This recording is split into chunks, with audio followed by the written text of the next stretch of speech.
If you're from the west side, Cali, born and raised, right? From the town with the palm trees and good vibes. You know the best ride, soaking up the sunshine. And we hustle cause we tryna live a good life. Welcome back to Aledius Sports Talk. I am your host, Enrique Aledius. Now we are finished with the NFL season. The Chiefs win the Super Bowl 38-35. A little bit of a questionable call, but we will get into that later. Honestly, guys, I hope you all enjoyed this entire NFL season. It's been a wacky one, I think. I think it's kind of fitting, though, that it ends the way that it did. But Chiefs, man, give it up for them. I think that they show that the Chiefs are still the Chiefs. Mahomes is still probably the best quarterback in the league right now. Andy Reid is probably the best coach in the league right now. But I was also impressed really with Jalen Hurts. I think Jalen Hurts showed he proved a lot of the doubters wrong. I think he really, played the best game of his career. I think he lived up to what people expected he could do, especially in the Super Bowl. It's such a big game. Did have that fumble, scoop and score for a touchdown, but you know what? He was very close to a perfect game. It's just that the Eagles couldn't get it done. But what I want to get into first here is basically how I think coaching was a big difference in this game, right? I think coaching is what won the second half of the Super Bowl, in my opinion, right? I think coaching won the Chiefs the game. I think coaching adjustments were what was huge and crucial for them being able to counter the Eagles' defense, especially in that second half. Actually, I think only in the second half, really. Like the Eagles were dominating the first half, right? You're watching that game, and then Mahomes goes down with a little bit of an injury or re-aggravates his ankle there, and you think okay, now they're probably screwed, right? Now they're probably fucked because they weren't getting a lot of momentum in the first half. The Eagles were dominating, and now your number one guy goes down, and you can see him wincing on the sidelines, and he's hobbling off, and that's just game's almost over. I think if you're the Eagles, you're like, all right, if we just keep going, they're gonna put up a lot of points on them, and the Eagles or the Chiefs are not gonna be able to score, but didn't work out that way, unfortunately, for Eagles fans. In the second half, Jonathan Gannon, I don't know if they just wanted to keep the game plan the same way the entire time. If that was the game plan from the beginning, was to just always do what they're doing and to always stick to it, regardless of what the Chiefs are adjusting or regardless of what happens on the Chiefs side of the ball. Because the Chiefs adjusted. The Chiefs saw the way that the Eagles were playing them, and then they were able to, there's that one play, I think Dan Orlovsky did such a good job of illustrating this on ESPN, and the two touchdowns in a row, like two consecutive touchdowns in a row.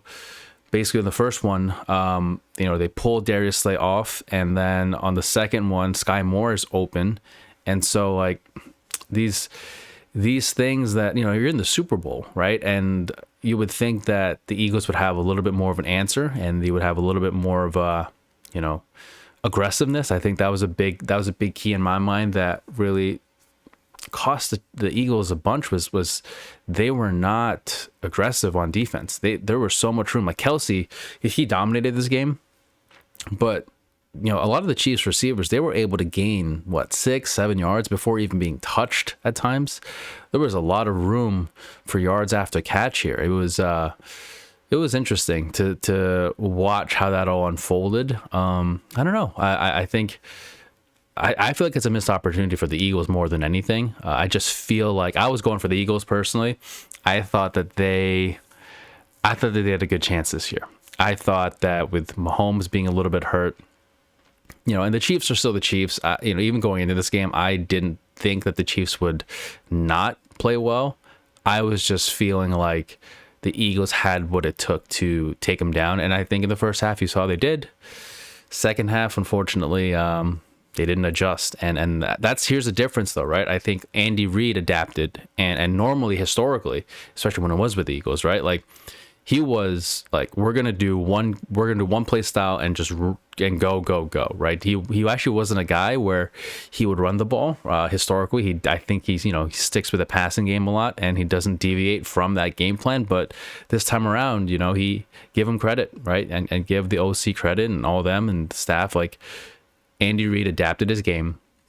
He changed up how he wants to play, and I think that helped them to, really get the upper hand on the Eagles in that second half. And, another thing too, you talk about the Eagles defense, like, it wasn't like the Eagles really disguised any of their coverage on defense. That's what made it also easier for the Chiefs, I think, to make those adjustments, because it was pretty, they just kind of lined up and played. And it was a little bit of a, and I listened to the GM Shuffle of Michael Lombardi, and he makes a good point of that. He was just saying, like, they just went there, lined up, and played. And it wasn't like there was anything. They didn't make it hard for Mahomes. There was and he touched on this too. I love that podcast with him, and like, he talks about how many difficult throws did Mahomes really have to make this game. And looking back at the tape, you kind of realize, he didn't really have to make a whole lot of difficult throws. I think there was, I think that the hardest part of Mahomes' game was the fact that he was hurt, and and when he scrambled and ran, and again, I don't know what he got shot up with during the intermission, but he was running like he was 100%, right? And maybe that's gonna, he felt it days after the game, but he didn't look injured to me at all in that second half. But those were the hardest parts of the game, I think, for him and for the Chiefs offense, was when he had to scramble and run. But outside of that, his throws were not that difficult, and not downplaying the way he plays. I'm just saying, like, the Eagles did not make it harder for him to play that ball, to pass the ball. And so, that's a thing, like, as an Eagles fan, right? I'm sure Eagles fans out there, like, they, this game I was rooting for them.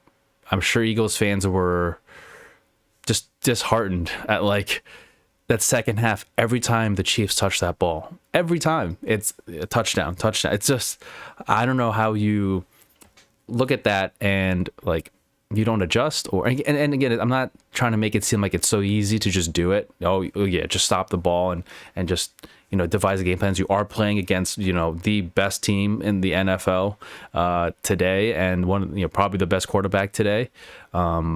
So it's not easy, especially when you got great coaching staff with Andy Reid and all them. But every possession, right? And this is an Eagles team that was, this year, like, that was their bread and butter, was like, offense is going to score points and our defense is going to stop, right? Like, those two things worked hand in hand, and they did it probably better than any other team in the league. Maybe San Francisco's defense was really good too, but Eagles are right up there.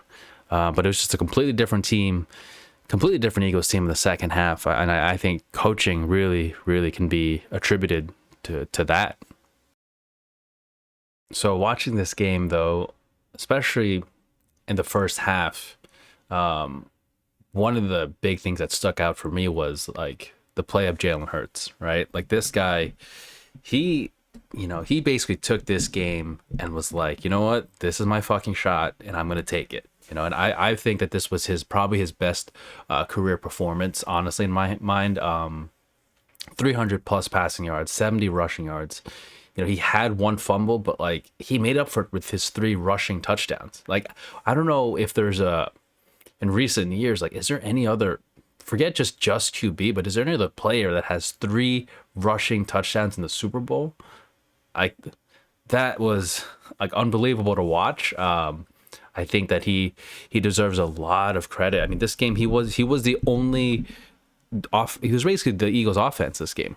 And that's not to discount the amazing catches that Goddard had, Devontae Smith had, I think, and then AJ Brown had some good plays there too. But, like, Jalen Hurts, in my mind, on the Eagles side, was such a big part of the game and the story in a positive way. I mean, that was probably the biggest positive, I think, as if you're an Eagles fan, in my opinion, that I think you should look at that and go, all right, we just found, we have our guy. Like, there is no question, there is no doubt, there is no debate in my mind. Like, even though this past year there were times where it's like, oh, well, is Jalen a system QB and all that stupid bullshit that I think people spin that narrative. It's like, no, like when he wasn't in the game, when he wasn't playing earlier in the year or towards the end of the year when he was injured a little bit, like that's, no offense to the other QBs they had, but like he didn't. The Eagles were not the same team. They were not, and this is why when you look at this game, this is what a Jalen Hurts can do. This is the impact that he can have. 3 rushing touchdowns. He made incredible throws that there were. I mean, I don't know which one you want to start with. It was, I think, the Goddard throw, Devontae Smith throw. There was a lot of throws that were so good, and he would just like lay it in there. It was awesome, and I'm happy for him. I've watched him since his days in Bama. The way he overcame that whole situation, and that, just the way he's built up the team, and he's a leader, and he's such a humble dude. He's a really great leader for them. I think that he has solidified his place as the future Eagles QB for a lot of years to come. I think the Eagles have now, they just have their guy, right? This is their guy. This is who they're going to roll with. But what's important, though, I think now is as they move forward, because he's going to get his bag and he's going to get paid. But now when you craft the team around him, I think it's important that when you have Jalen Hurts as your guy and you're going to pay him a lot of money, make sure that you build a team around him that complements his play and that makes him the quarterback, the reason why you're paying him all this money, right? Like, and I heard that take somewhere, and I agree. Like, that is so important that now it's like you have your guy. Make sure when you build a team around them, it complements who he is, what he does, how he does it. And again, but with him, as long as you got that quarterback and head coach, I mean, everyone says that, and I agree. You've always got a chance. You've got a shot. Nick Sirianni, credit to him for using Jalen in the way that he does. I think Jalen has so many great years ahead of him. I'm a fan. I'm going to keep an eye on what he does over there. I like where the league is headed with a lot of these QBs who are coming in. I mean, me being a Brady fan, like, it was a little sad now seeing that he's done, and Aaron Rodgers is another one I'm a fan of, and I don't know how long he's going to have left here.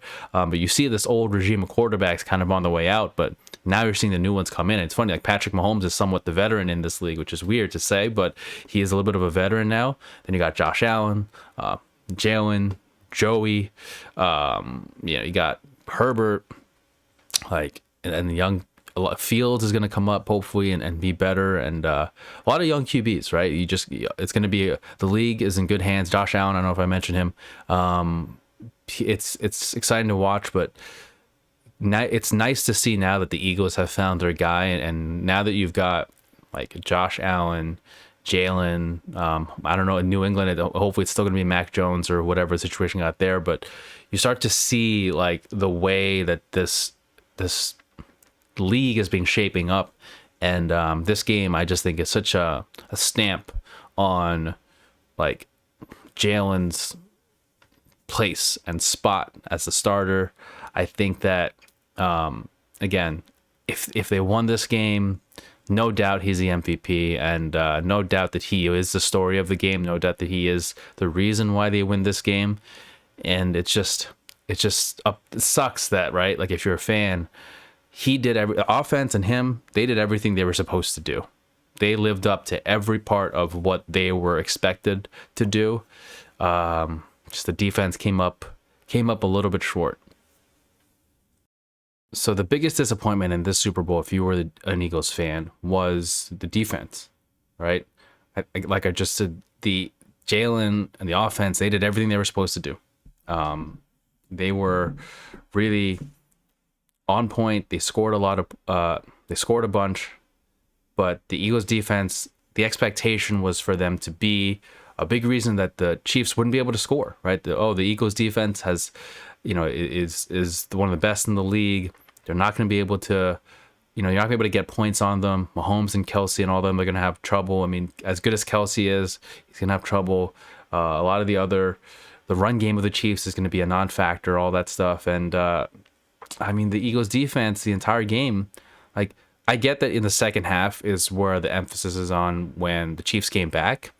But even in the first half, it wasn't like they were like lights out, They played well, though. I mean, I don't know if they played well, but the Eagles were leading, but I still don't think that defense was as good as it should have been in terms of like being able to really apply pressure and look, and they are a zone team. And again, going back to what Michael Lombardi on the GM Shuffle podcast was talking about, was they are a zone team, and when they try to play man to man, that's when they have trouble.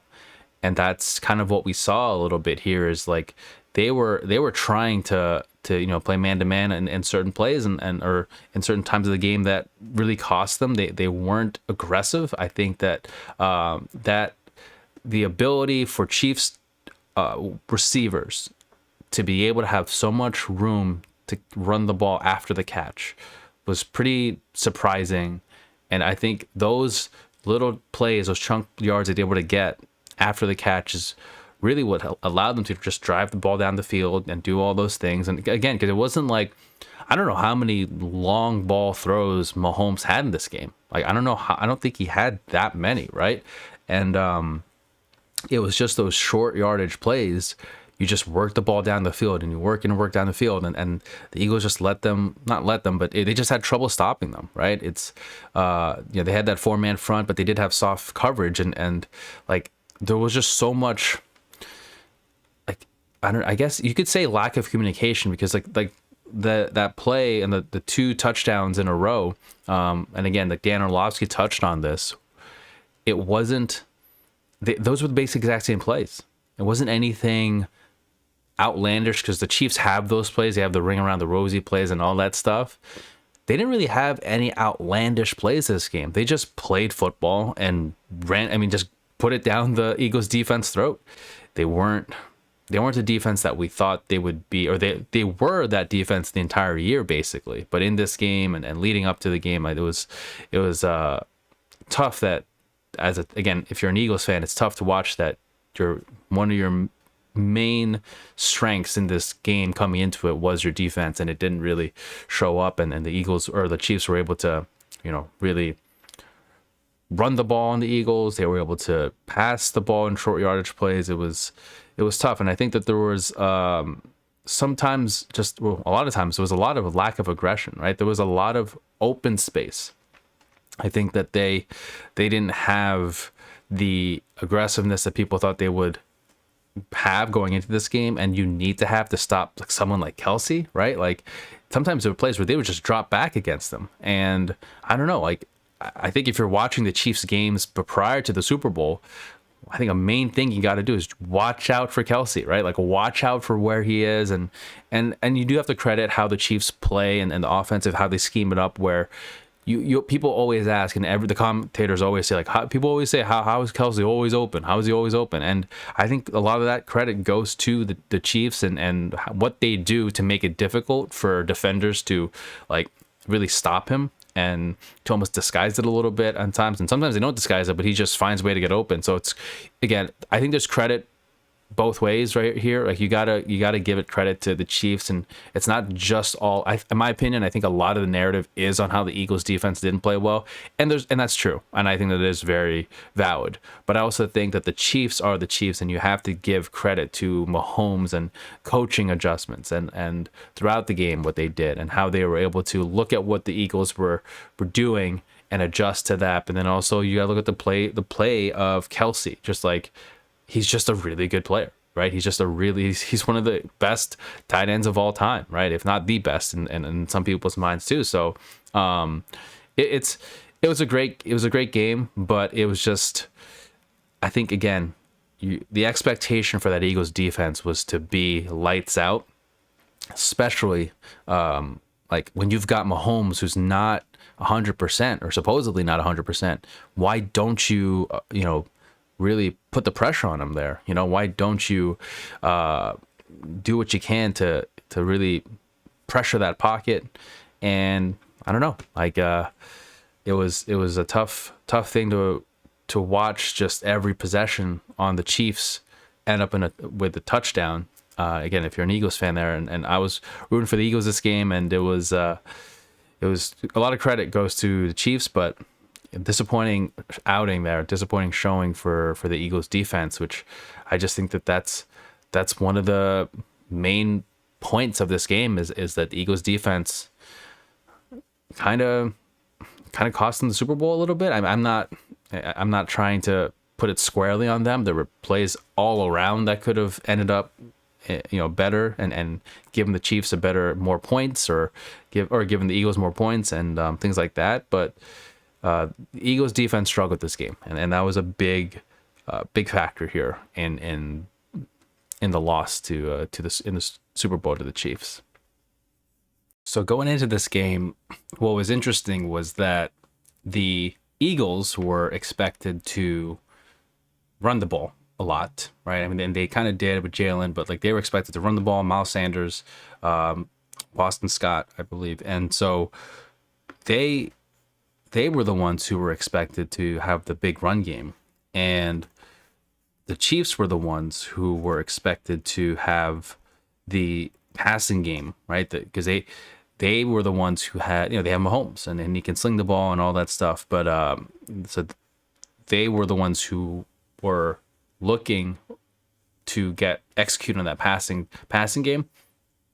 And what happened in this game was that the roles were reversed, right? Like it became the Eagles were the ones who had a great passing game, lack of a good running game, and the Chiefs are the ones who didn't really have to have a strong passing game. They just threw short yardage plays, but they had an amazing rushing game and short yardage play with I think Pacheco was such a great leader for them in terms of that run game.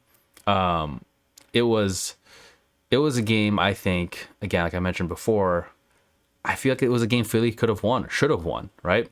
And it was also a game where, like I mentioned, I thought Jalen Hurts played his, best game of his career. But it's also one where his strengths is in his ability to run the ball and be able to, lead the team that way. And he can pass, and I think this game he showed he can pass really well, and he can play that game. But the entire season, he wasn't asked to be the drop back passer, right? This game, I think he was passing around like 38 times this game. He was asked to pass around 38 times, it seems like. And rarely in the season was he asked to pass that many times, right? And so, and I listened to, I forgot a podcast, I think called Jacob Sports. It's a Philly podcast after the game, and basically they touched on that, right? Like Jalen's strength this season was not really in his passing game, and everyone knows that. I mean, right? It's his ability to do both, but run the ball and pass, but you're not trying to be, Aaron Rodgers, Drew Brees, long ball, right? It's not like that's not his game and what he's asked to do with his team. And so that's kind of where, like, you kind of wonder, right, in this game, what was that their plan all along, or did they have to, once they saw the way the game panned out, did they just think, all right, let's just pass the ball as many times as we can? And Miles Sanders, I thought non-existent really. Quez Watkins had a bit of a tough game, but Miles Sanders was the guy that everyone throughout the year he's the guy who runs the ball, he's the run game, and it's tough, right? Like, these are the expectations you have going into this game, and when you're playing against a team like the Chiefs, your best players and your best weapons have to be your best weapons. And unfortunately, it didn't pan out. But again, Jalen Hurts was able to really keep them basically leading the game and really close in that game. It just came down to a tic-tac call there at the end, but like, that game plan and the expectations for each team here really flipped, and it was really interesting to see just how different, right, the game panned out, I think, relative to what people were expecting. But I think too, like, even once the Eagles had the lead, you would think that, right, they would go back to what made them so successful this season, and that was running the ball. That was a point made a lot by Philly radio. And I agree. Like, I think that once the Eagles had that lead, right, especially going into the half and even coming out of it a little bit, like, try to now keep running the ball, right? Because, like, once you keep trying to run that ball, that clock ticks down, and yeah, they were stopped a couple of times when they did.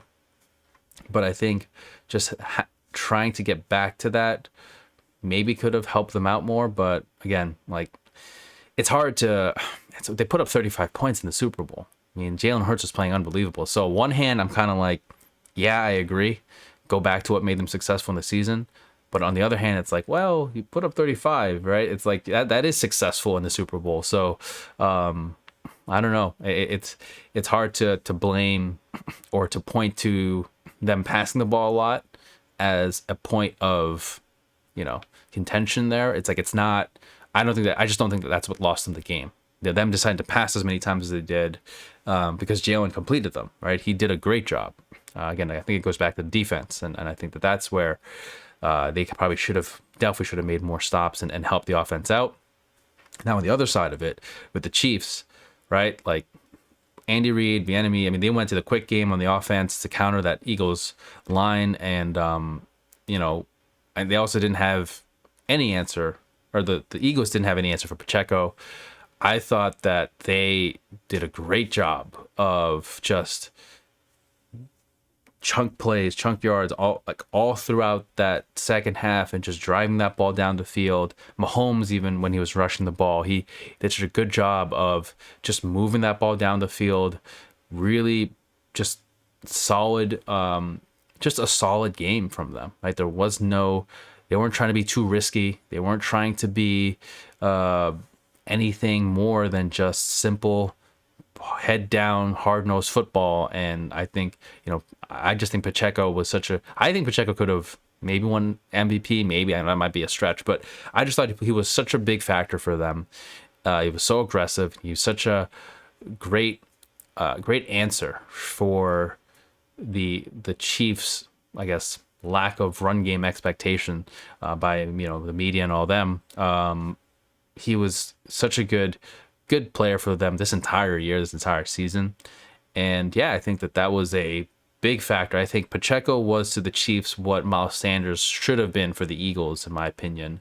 Pacheco did such a great job of providing that run game and giving the Chiefs just a dynamic look there. And again, right, like going into the game, the Eagles probably expected the Chiefs to just only go to Kelsey and then to have the passes on the side. And there was the MVS was there. He didn't really get that much play here, but Juju Smith-Schuster had a good game too.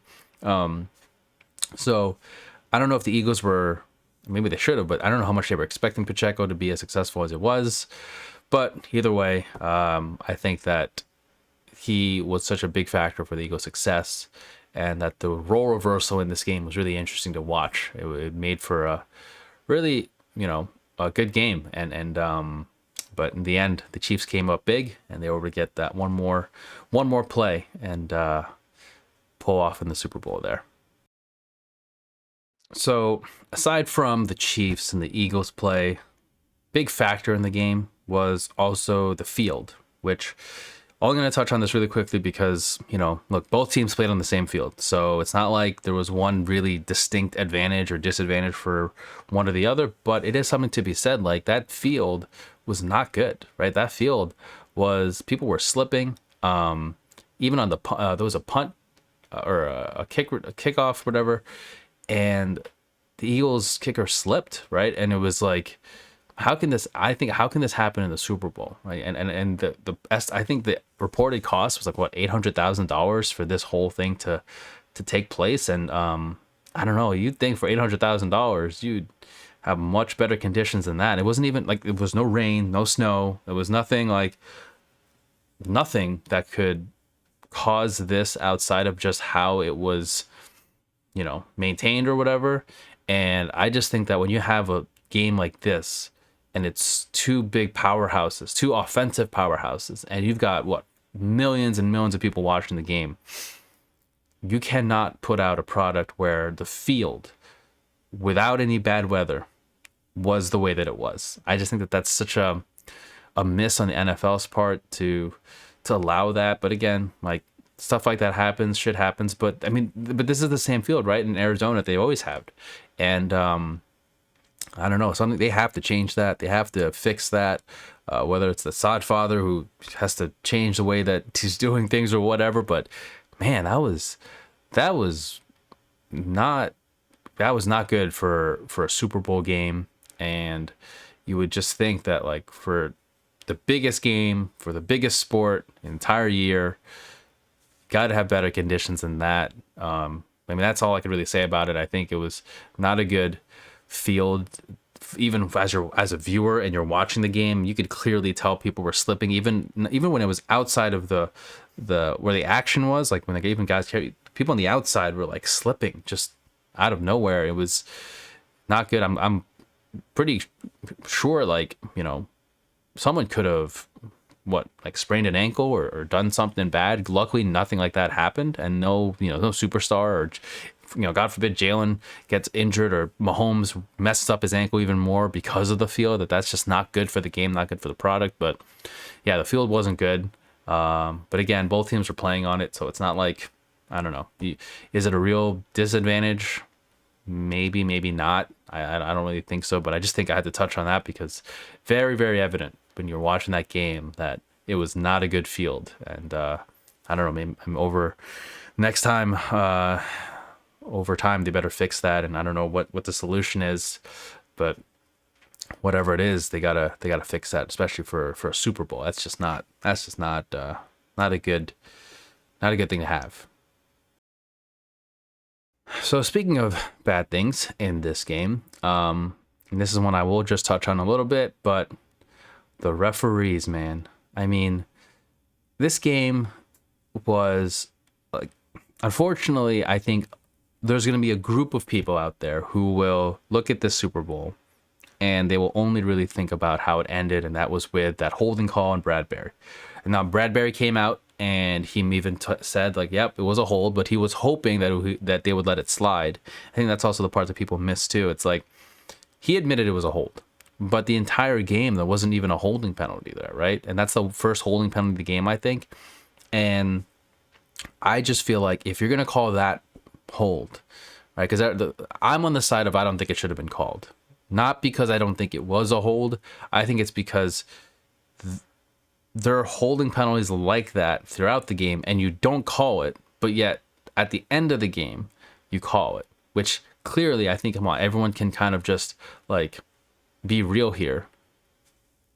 Calling that penalty, calling that flag at that game is basically giving the Chiefs, if not 100% chance to win, it's like probably 90% chance to win, right? Like it's, I just think at that point you let these guys play and you let it either, you know, and not that if he didn't call a holding penalty, I think Chiefs still would have probably gotten field goal anyway. But then you give Jalen a chance to drive down the field, see what happens, maybe tie it up, go into overtime, maybe even win it. But I think there was a good chance of getting an OT in that game with the way that it was going, right? And I think a factor for me that someone brought up was like Juju's lack of reaction says a lot about how the severity or lack of severity with the call. It's like, if he wasn't asking for it, I mean, Mahomes was asking for it because he clearly sees it and he's Mahomes and he's a quarterback. He's going to try to call that out.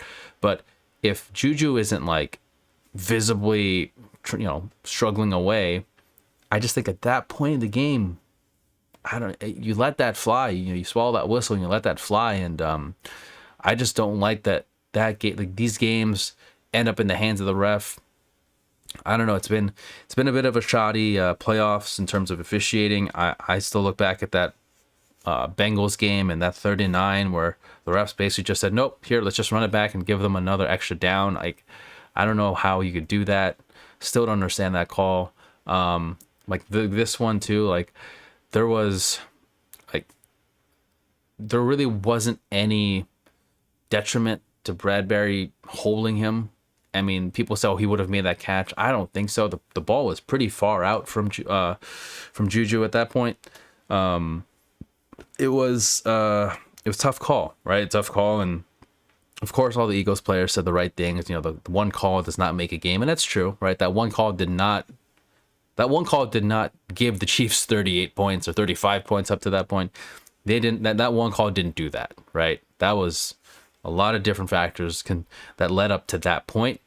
But I didn't like it. I think that it's not a call that you would want in the Super Bowl, last play of the game. I just don't like that call. But it is what it is.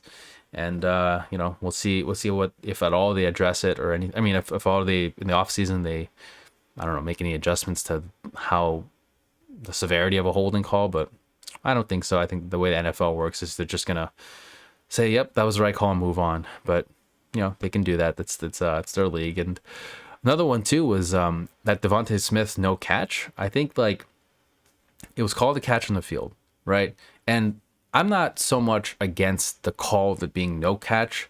What I'm confused about, and I'm probably wrong on this, but like was so they threw the flag. So when the play was done, he catches it. They're doing the next play. And then they called a flag on the Chiefs, which then allow on the next play. So the next play was kind of, I think, running, but then they called the flag on the Chiefs on the play after, and because they called the flag on the Chiefs, it allows them to review the play before, like the previous play.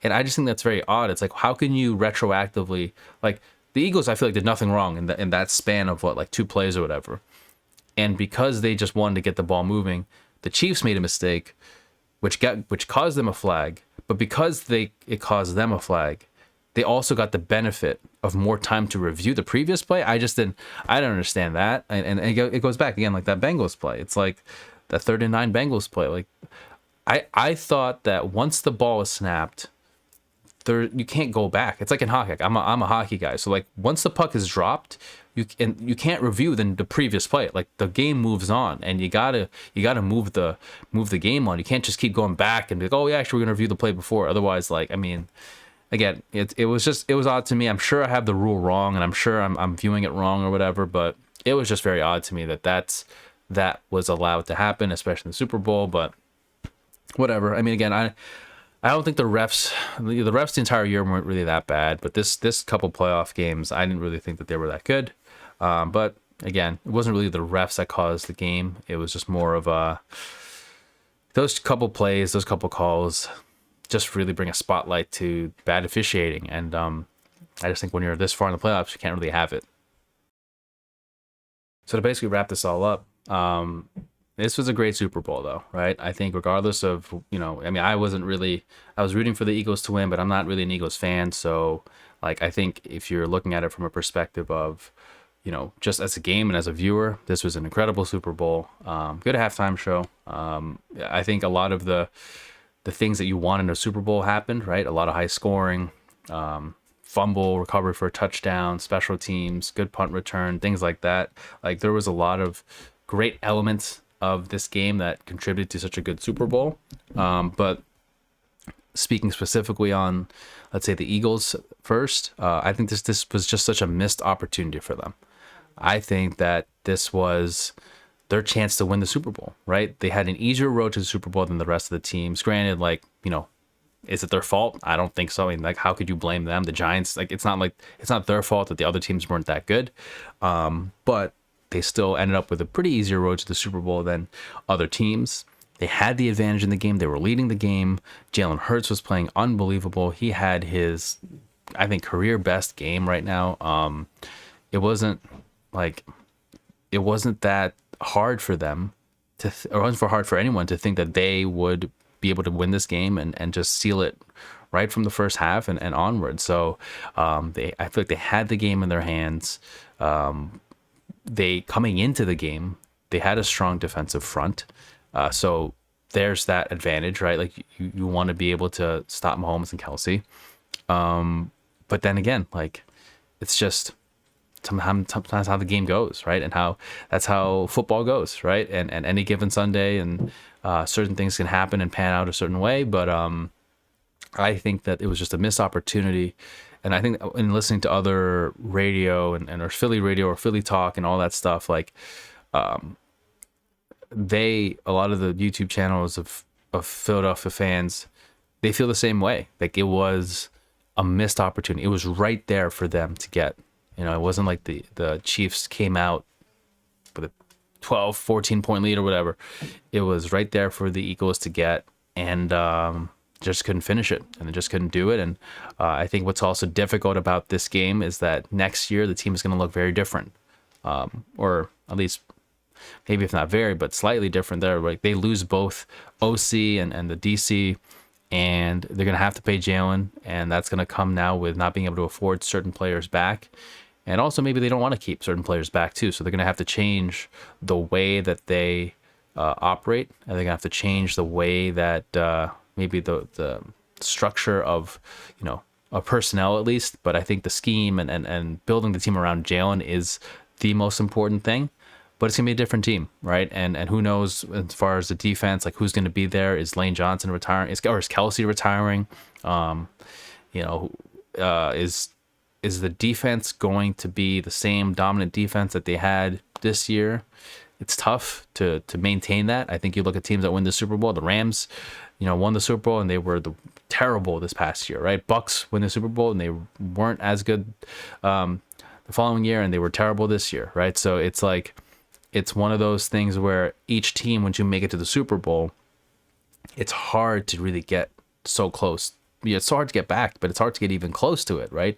You look at Burrow and the Bengals, like they're an exception, right? And relative to other teams in the league of being able to get pretty close and get back, but it's tough. I mean, I think Chiefs are the only ones really to like you have to be at that level, right? You look at the Bills too, right? I mean, they always have a good team, but they kind of fall short.